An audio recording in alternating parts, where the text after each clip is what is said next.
ప్రముఖ సినీ నటుడు నందమూరి బాలకృష్ణ చిన్న కూతురిని వివాహం చేసుకున్న శ్రీభరత్ కి అటు రాజకీయంగా ఇటు సినీ రంగ పరంగా కూడా పలుకుబడి ఉంది. ఆయన తాతలు అంటే అమ్మ తరపున నాన్న తరపున కూడా రాజకీయంగా ఉద్దండులే, ఎంపీలుగా చేసిన వారే. విశాఖ నుంచి 2 సార్లు ఎంపీ అయిన ఎంబీబీఎస్ మూర్తి మనవడుగా వారసుడిగా శ్రీభరత్ 2019లో తొలిసారి ఎంపీ బరిలోకి దిగారు. ఆనాడు ఆయనకు అన్నీ కలిసి వచ్చిన జనసేన ఓట్లు భారీగా చీల్చడంతో అవకాశం తప్పిపోయింది.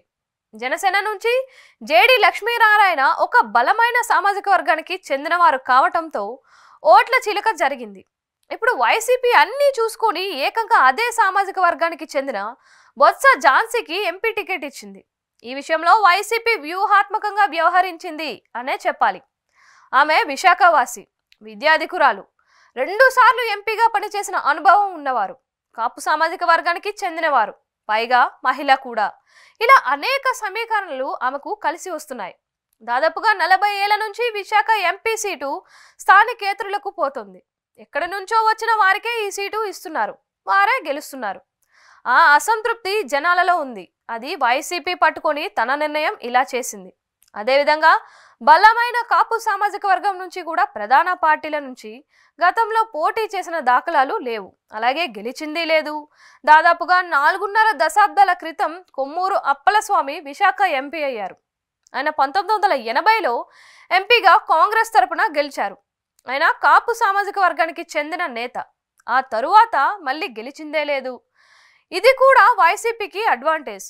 దాంతోపాటుగా బీసీలు, ఎస్సీలు, ఎస్టీస్, ఎక్కువగా మైనారిటీలు కూడా విశాఖ ఎంపీ సీటు పరిధిలో ఉన్నారు. దాంతో వైసీపీకి ఇవి సోషల్ ఇంజనీరింగ్ రూపంలో కలిసి వస్తున్నాయని టాక్ వినిపిస్తోంది. ఇక్కడే టీడీపీ ఎంపికను తప్పుపడుతున్న సామాజిక వర్గాల వారు ఉన్నారు.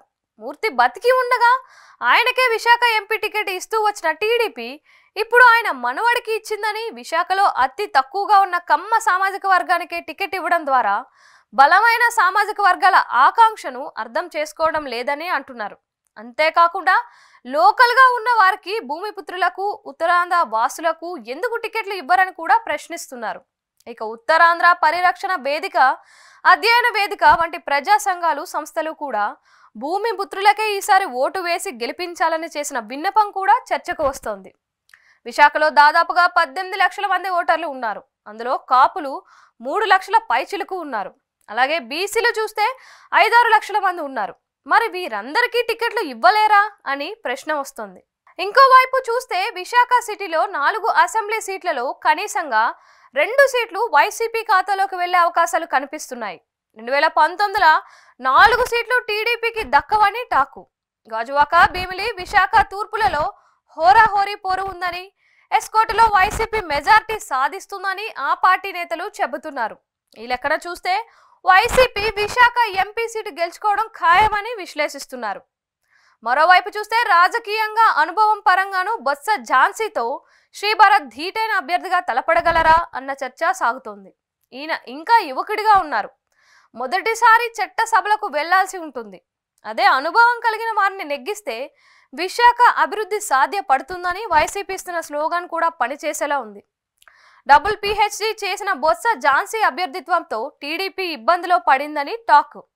చూడాలి మరి శ్రీభరత్ రాజకీయ సిరి ఎలా ఉందో అన్న చర్చ అయితే సాగుతోంది.